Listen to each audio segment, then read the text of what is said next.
এটা হচ্ছে fake news. ওরা বলে যে দেখো ফেক নিউজ কি করতে পারে দেখো। তো যে ধরনের ভয়ানক নিউজগুলো ছড়াচ্ছে তাদের কাছে অবাক হচ্ছে যে এটা কিভাবে ইন্ডিয়ার থেকে ছড়ানো হচ্ছে। উপরে গলাটা কেটে নিচের দিকে পর্নোগ্রাফির ছবি দিয়ে দিচ্ছে, পালিয়ে যে ওনাকে দেন ওনাকে দেন। আওয়ামী লীগের যে ট্রল বাহিনী, ট্রল ব্রিগেড, তারা খুবই ন্যাক্কারজনকভাবে আমার পরিবারকে তারা টার্গেট করেছেন। আমরা বেশ কিছু লিফটেড বিতরণ যারা করেছেন বেশ কিছু আমরা গ্রেফতার করেছি। আর যারা লিফটেড বিতরণ করেছে আমরা শুনেছিলাম যে ঢাকায় তারা 70টা জায়গায় লিফলেট বিতরণ করবেন। আমাদের যেগুলো আমরা ইন্টেলিজেন্স গ্যাদারিং যেটা হয়েছে, আমরা যেটা জেনেছি 3টা জায়গায় ওরা করতে চেষ্টা করেছে এবং সেখানে অ্যারেস্ট আছে। ওনারা অনেক অনলাইনেই অনেক কিছু ওনারা বিতরণ করছেন, সব কিছু অনলাইনে। পালিয়ে যে ওনাকে দেন ওনাকে দেন, এইখান থেকে দিচ্ছেন লুক্সেমবার্গে, উনি ওই লুক্সেমবার্গ থেকে আমেরিকায়। ওনাদের কাজই হচ্ছে অনলাইনে। এখন কি চুরির টাকা তো কিন্তু না কিছুভাবে তো ব্যয় করতে হবে। অবশ্যই এগুলো বিষয়ে আমরা সিরিয়াসলি নিচ্ছি আমরা, এবং ওনার যে বক্তব্য যেগুলো পত্রিকায় আসছে বা ওয়েবসাইটে আসছে সেগুলো আমরা খতিয়ে দেখছি তিনি আসলে এই সমস্ত কথা বলেছেন কিনা। প্লাস ওনার ফেসবুকের কিছু কিছু উদ্ধৃতি এসছে, আমরা প্রত্যেকটা জিনিস খতিয়ে দেখছি। আমরা গত মাসের একটা ডেটা দেখেছিলাম যে ছিনতাই কিছু বেড়েছে, কিন্তু আমাদেরকে আজকে এই যে ল অ্যান্ড অর্ডার রিভিউ কমিটিতে যে মিটিংয়ে সেখানে ডিএমপির কমিশনার সাজ্জাদ আলী সাহেব জানিয়েছেন যে গত 12-15 দিনে আবার এটা কমেছে।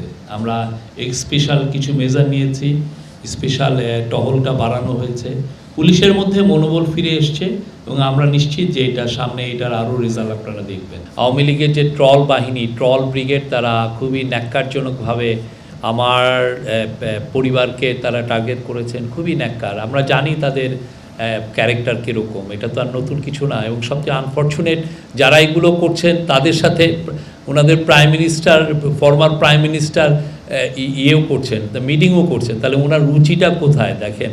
শেখ হাসিনা ওদের কি আমরা যেটা দেখছি যে এ টিমের সাথে এগুলো করছেন, আর এ টিম হলো এই কাজগুলো করছে। কারো মেয়ের উপরে গলাটা কেটে নিচের দিকে পর্নোগ্রাফির ছবি দিয়ে দিচ্ছে, কি ভয়ঙ্কর। এবার এদের সাথে বুচার অফ বেঙ্গল মিটিংও করছেন। আপনার রুচিটা কোথায় গেছে। 174টা অ্যাটাকের কথা ওনারা বলেছেন, ইনসিডেন্টের কথা বলেছেন। তো সে বিষয়ে আমরা যেটা করেছি সেটা হচ্ছে যে আমরা বাংলাদেশ পুলিশকে আমরা ওদের যে রিপোর্টটা যেটা অংশ আমরা পেয়েছি সেটা আমরা জানিয়েছি যে আপনারা একটু দেখেন, এবং তারা একটা থরো ইনভেস্টিগেশন করেছেন যে এই মার্ডারগুলো বা এই যে এগুলো কি আদৌ এগুলো কী কারণে হয়েছে, এটার পিছনে রিলিজিয়াস মোটিভেশন ছিল কি না, এটা খুব বড় একটা প্রশ্ন। বিকজ ফেক নিউজ কি করতে পারে আপনারা একটা দেখেছেন যে বাংলা আমরা এই বছর এই যে ড্যাভোসে প্রফেসর ইউনুস অনেকের সাথে কথা বলেছেন, তার মধ্যে একটা ইম্পর্টেন্ট মিটিং ছিল মিউনিক সিকিউরিটি কনফারেন্সের অ্যাম্বাসেডর হাউসম্যানের সাথে। উনি বললেন যে দেখো তোমরা কিন্তু ফেক নিউজ, মিসইনফরমেশন, ডিসইনফরমেশন খুবই সিরিয়াসলি নিবা, আমাদেরকে বলছে তোমরা এটা নিতেই হবে।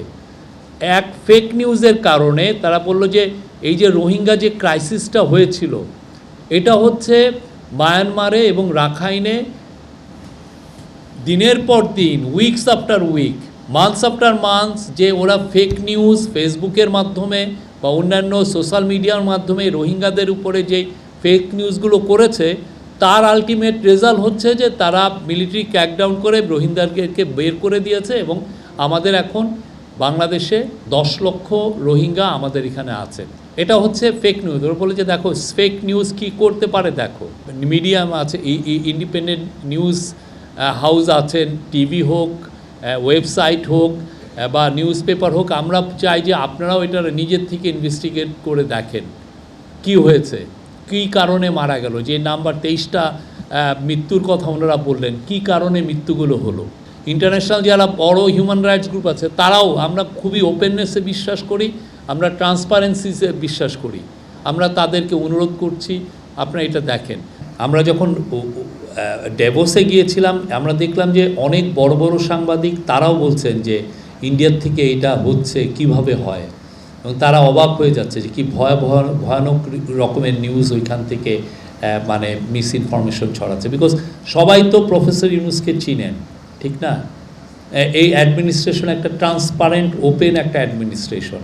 তারা দেখছেন যে বাংলাদেশ কি করছে, কোথায় যাচ্ছে।